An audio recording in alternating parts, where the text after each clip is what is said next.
Hello guys, my name is Vedant Nimonkar and today we are going to discuss about Attack on Titan. I have my two friends with me, Pratyush and Khush. So please introduce yourself, Pratyush. Guys, my name is Pratyush. I am from KC College and I'm currently pursuing BMS. I am in my second year and I love Attack on Titan.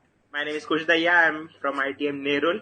I'm currently doing BSc Animation and VFX, and I also love Attack on Titan. Today going to discuss about foreshadowing moments of the anime series called Attack on Titan, which was written by Hajime Isayama. So Pratyush will tell us more about Attack on Titan and Hajime Isayama. Okay, guys, so starting with the show itself, the show starts with the center of the civilization inside three walls. Okay, so it's a location, it's on an island. There are three walls in concentric circles, and we have humans living in them. And the walls out from outside are surrounded by titans that are eating these humans. That's how the story basically starts. Attack on Titan, according to me, is the best portrayal of human psychology and overall about different perspectives and about war, of course. That's the biggest theme of the show, Attack on Titan, right? So this show has been running over a decade. Hajime Isayama is the author of the show, as we have talked about. This show has 4 seasons. It's currently running the fourth season. It's going to be the last season, and so I think maybe we should start with the first foreshadowing scene. Right from the first scene, from the very first episode, the very first moment we are introduced to the show. Basically, Eren, our main character, has a dream. In that dream, we see a lot of flashing scenes, and basically, so Attack on Titan is a manga adaptation, right? All the scenes that we see in the anime are going to be from the manga. That's what the reference is.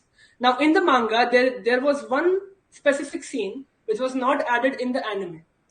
That scene was of Mikasa having that short hair saying goodbye, Eren. I think that's what she was saying, maybe. Yes, yes, So yes. basically, that was like the biggest moment because that links to the very end of the show when Mikasa, just before killing Eren, she got a headache and then she dreamed about Eren and herself living in the trees with each other. And that's when Mikasa said to Eren just before killing him, until next time, Eren. So that I think was genius. That it basically shows that the show comes full circle and that everything that happens in the show is connected. And talking about moments that foreshadow the end of the show, we have to talk about the way Erwin asked the question. Erwin asked Eren in season 2 or 1, I guess. I don't remember which when it Season was. one. It was in season 1 when Erwin asked Eren that, "Who do you think is the villain here?" As I quote him exactly, and that scene was mind blowing because the first time you watch that, you watch that scene, you are like, "What is Erwin talking about? The villain? It's clear who the villain is. The villains are Titan and water." But as you go along the manga, you reach the end of the show, you are mind blown with how the way Isamaya portrays characters, and you truly do not know who the villain is over here. Like, is it Reiner or is it Eren who is trying to kill the entire humanity except for the what we call the people living on the Paradise islands? Island. Yes. It was completely mind blowing how Isamaya portrays these characters and how he, gave us a glimpse of what's going to happen in the future in the season 1 itself. It also links to how his father had the knowledge. There was this particular scene that Erwin's father has the knowledge of the Titans that are outside. He has knowledge about the outside world, but he did not have a conclusive proof of those evidences, and thus he was denied. His opinion was denied. He knew about what was outside the world, but there was nothing that he could, which would help him prove the hypothesis. And when you move forward in the show, you get to know that the government is against the people of the walls. They try, they try to portray aristocracy there. I think so because when you enter into the third season, you get to know that the government is not helping the people inside the walls. It is in fact helping the people who are outside the walls. So if Erwin's father's hypothesis get proved, it means that the government is not helping the people inside the walls, and they are themselves a threat to the humanity. So that's why Erwin's And father like was people also inside killed the walls after know that. so much about things outside the walls, like how Armin's grandfather knew about rivers and lakes and seas Yes. in his supposed book or some. Armin had a book. We don't know where it came from, and it Yeah, yeah. we don't know where it came from, and it says sea is a giant lake of salt. Salt water. Yeah, yeah, The yeah. whole wall religion thing. Do you guys remember the wall religion? When in season one, in the end of season one, when it was revealed that there are titans inside the wall, and then in the next season we see Hanji confronting the wall religion, the wall Yeah, yeah, religion yeah. guy, and then the wall religion guy was also killed because Hanji and the scouts, they were constantly pressing to ask questions and get answers, and so he was ultimately killed because if information was leaked, then yeah. On the foreshadowing train, Vedant, you have some scenes as well. So in season one only, I guess. So there are scenes. So basically, the language in the Paradise Island and the language in the Marlin Island, Marlin world are totally different. So these characters, Ymir and Ryan, Ymir goes upstairs into the castle and searches for food. She holds a tin box, but the language written on the tin box was the language of the Marlians, not the language which was spoken or written in the Paradise Islands. And Rainer, him being himself from Marley, understood that Ymir is also from Marley.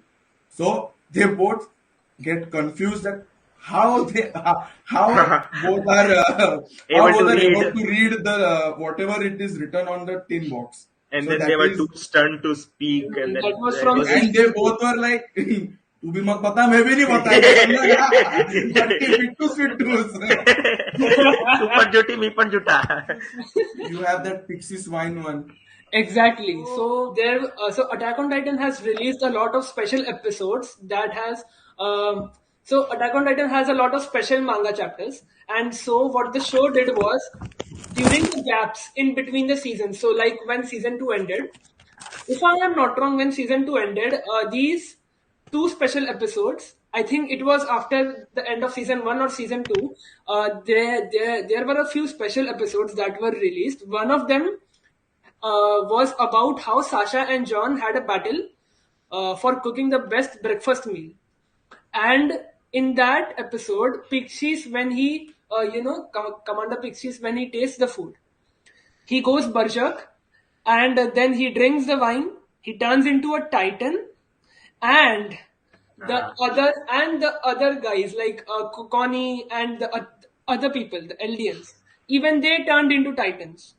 So the Pixies part, it connects with the season 4 with the current events, basically how Zeke's spinal fluid, how Pixies drank the speaks Zeke's final fluid, Zeke's and spinal then fluid, exactly, and and how Connie turned into Titan towards the end, the very in end. manga. Yes, in the manga towards the very end. So that was genius. Yeah, Like and it was after season 1. uh, Yeah. going back to the castle scene, when they were all on the rooftop and the castle, the thing was about to fall down. They were not sure if Ymir was going to come back to help them, and then in just for a second we can see Berthold holding his hand up and about to bite into turn into Titan to save himself, and Reiner, I guess, I mean, of course he does not And care about Historia also, because yeah, yeah, they yeah. also needed Historia because she was the royal blood. Royal blood, yeah, yeah, yeah, yeah. I mean, so if you pay attention, you can see Berthold going to turn into Titan. And speaking about attention to detail, Vedant had something about the Eren's head steam scene. So a person who possesses Titan power can heal himself or herself very easily and very fast. So this is Eren was not knowing that he had the Titan powers, which he got from his father. So during the training session of the survey corps, uh, he was uh, uh, he was learning how to use the ODM gear, and he fails miserably and falls on his head. So whenever a person who has inherited Titan powers gets injured, he uh, he can he can regenerate himself, but the regenerate when The he or process she emits steam. the process whenever he or she is healing himself or herself, the process emits steam out of your body.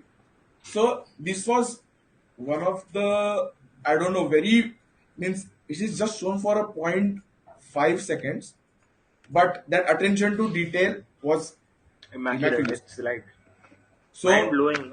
mind blow. So when Eren comes back to his hostel, he has all the bandages around his head. And from just for time, not even 1 second, they take the camera up, and you can see the camera Steam angle coming out. upwards, and you can see steam coming out of his head. Yeah. You, if you are watching Attack on Titan first For time, the you first would time. not even expect what is going to happen I because mean, of you don't that. even notice it when you watch You it for don't the even first time. notice it because it is just for like 0.2 or 0.3 Yeah, yeah, seconds. yeah. You don't even notice it, but when you rewatch it, you understand why it was true. And then Eren gets eaten. Spoiler alert! Oh shit. Spoiler alert! Like literally the first season, fifth episode, if I'm not wrong, he gets eaten after doing all that training and Tatakai and bullshit. That scene was so beautiful. It's like they are going, so it's so cool, and oh my god, Eren is going to kill the colossal titan, and what bullshit, the colossal titan disappears, and then he goes to kill off another titan, and then oh, what do we see here? Eren is getting killed and eaten So by some main other character titan. gets eaten Hana, in the first, how much, 5 episodes, 6 episodes. I mean, it was completely And when you are unexpected. watching, you are like, ये तो main character था भाई. What is happening? What is this series, bro? Hana. And for the next 2 episodes, Eren didn't even appear once. And suddenly you can see a long Tarzanist titan fighting Tarzan another looking titan. titan, and then starts killing other titans, and then oh my god, it was a mind blowing scene. Yeah. Then there was one more scene where we can see the foreshadowing. Until the third season, no, until the second season, I guess, we knew that Titans were nothing but humans, but it was not confirmed in the series at that point until when the Levi squad, Sasha, Connie, John, Rainer, Bertolt, they all visit the Ragako village, and then Connie sees a Titan which exactly looks like a mother. Uh-huh. And if Titan would have what we can say, if Titan would have invaded the Ragako village, there should have been bloodshed. There should be no horse there, because if people want to evade from the village, Yes, they would have used a horse. they would have used their horse, but Yeah. there were all the horses. There were would there. have been titan footsteps and then breaching There in would the have been wall. Titan footsteps. There would have been bloodshed. There would have been crazy amount of destruction. Yeah. But none of These things them were visible during at that time. Not even single drop of blood. And you can see Connie's mother, who has now become a Titan, saying "Welcome back" in Japanese. Ah, So that's also foreshadowing. And when Coney gets emotional, he says that he talks to himself like, are humans who are those species who are becoming titans? yeah, And yeah, then yeah. I Rainer remember. interrupts him, Yeah. Rainer interrupts him at that time. and he says, "No, there is nothing like that." And You're just Bertolt thinking gives too much a and very whatnot. very cold look to Rainer and Coney, because they both have they both have inherited the special Titan powers. They both know Yes, what's happening over exactly. here and And whatnot. talking about Reiner and Annie. So when during that training scene in season 1, when these guys are training, just before, okay, like just before Annie challenged Mikasa to a duet, we see Reiner and Annie talking to each other, and they were talking about being a soldier and a warrior. Oh, from this Sigansina arc, Eren has clapped Rainer like Eren has clapped Reiner every time, Traumatized. every single time. Traumatized. Traumatized him. Like every Uh-huh. Despite Eren not even mastering the Titan powers in the third season, Mm. Eren clapped Reiner. And not even Eren, the spears, Yeah, Thunder Spears. anti-Titan spears. Yeah, yeah. Reiner got traumatized like anything. He is Ha, the most. He and Levi are the most traumatized characters. The only difference between them is Levi Vedant. has. Yeah, hello. Bro, talking about traumatized, remember Jaw Titan is like, how can these humans go against a 6 foot Titan and whatnot?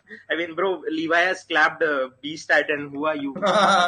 Small humans go against a 6 foot Titan. I'm like, bro, Levi has clapped Beast Titan. Who are you in front of him? He's 5'3", and he chopped the beast titan like chicken. And I Like also realized who the Ackerman was. Like out of everyone, when Levi came, he was like, "Is that an Ackerman?" Yeah, yeah, yeah. Like damn. then comes the opening and the ending part, opening and the ending songs, which Pratyush is now going to explain in brief. Okay, so the opening and ending songs are basically talking about the opening and ending songs. The first opening song, the very first opening song, a very triumphant opening song, right? The ending song of the very first season, the very first ending song, it featured Mikasa, uh, showing Mikasa's growth phase from holding the knife when she was young to the present. Basically, her holding the scarf, and there we are shown a scene of Mikasa Oh, that where she bro. has Oh grown my up, god. and there are birds flying, uh, and they touched Mikasa's scarf, and then they flew away, which foreshadowed the end of the manga. That End was of in the the manga. okay, so like that, and then talking about the Eren second putting the opening, scarf the around second Mikasa. ending song. Okay, the second ending song of season one. There we are shown each and every character's in introduction. So like the Paradise Island characters like Connie and John and everyone. So there is a wall behind all of these characters, and in the walls, in the wall, there are drawings of ancient like it's like those Adivasi drawings, like Warley painting. yes, Adivasi drawings, and in those drawings we are and in those drawings we are shown that how the Eldians they came from the beach after coming back from Mali, and they formed the walls, and how inside the walls there are titans, like they're standing together holding hands like this. And so basically first we are introduced to the Paradise characters, right? And Hmm. then when the camera turns to the other side of the wall, we are shown all the traitors: The Bertolt, warriors. Rainer, Annie. Ymir, Annie, And and Historia also, if I am not wrong. But Historia, it's like it's obvious why Historia I was mean, there, her character does right? not matter anymore. And then talking about the second opening song, we saw Historia's eye getting like one eye, Historia's one side of the chashma getting cracked, which linked to season three part two when who was the character Hanje. when Hanji lost her eye in season three part two. So that was a direct reference to that moment.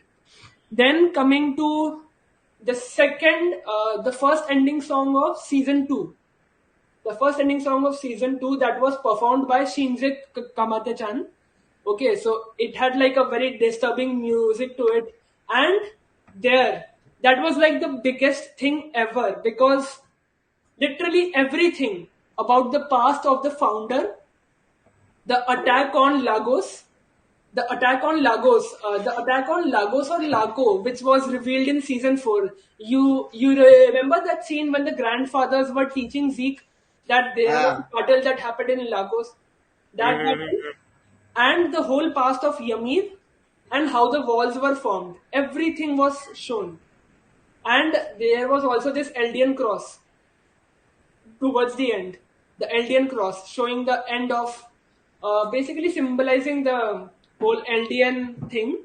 But overall, what I'm trying to say is that we saw Ymir's past. Ymir was Ymir Fritz, okay, the first founding titan, and Ymir, how she was eaten by her three daughters, Maria, Rosa, and Sheena, who are named after the three walls, right? And Mhm. Ifrit standing right there, and then we were shown basically a lot of scenes like how the Eldians really developed themselves through the power of the Titans, etc. The power of the attack on Lagos, etc. Then coming to the first opening song of season 2. That's Sasageo, Sasageyo, Shinzou, Sasageyo. Sasageo. So there are a lot of foreshadowing in that as well. So we see the Beast Titan, the different forms of Beast Titan over the years, towards the end when Beast Titan Yes. and all the whale and dinosaur they are running before the big drop, when there was an old guy who was holding a child's finger, Ah, ah, symbolizing ah, ah. symbolizing the manga scene where Grisha holds Eren and says that you are free. That now coming to now the season 3 opening song, the first opening song, it really did not have much in it, uh, right? Coming to the ending song of season 3, yes, with the historia part. So there they showed the fate of Historia, and there they also showed how Yami is dead, which was obvious pretty, but yeah, she was dead. She And died. the latest opening song also. Rumbling, Right. rumbling. Latest Ah, Rumbling, Manga rumbling, song. rumbling, beware. rumbling. Yeah, and one last thing that I want to say, in the second ending song of season 1, there when they showed Mikasa, they showed a mantis, and the mantis basically symbolizes beheading their lovers. A mantis is famous for symbolizing that, beheading their lovers, and you know what Mikasa does in the end, right? Yes, she She beheads beheads. Eren. She So beheads Eren. it's amazing how all of this was planned. The thing is, it took it. The thing is, it took more than a decade to plan every small detail. Everything is so detailed in the manga as well as the anime. The only thing is, uh, when you are reading the manga, you need to pay more attention. That's all. Exactly. Because because because in anime it is in the form of video अचानक format, से so कुछ we भी can. फोरशैडो कर सकता Ah, Oh, also, just one last thing I want to say. You guys remember during the end of season 3, part 1, when Historia was holding that medal or a locket that she was giving to ah, everyone towards the end? That locket symbolized the Eren's rumbling titan, the skeleton rumbling titan. the If you final guys form of Eren. remember, I like yes. So that was amazing.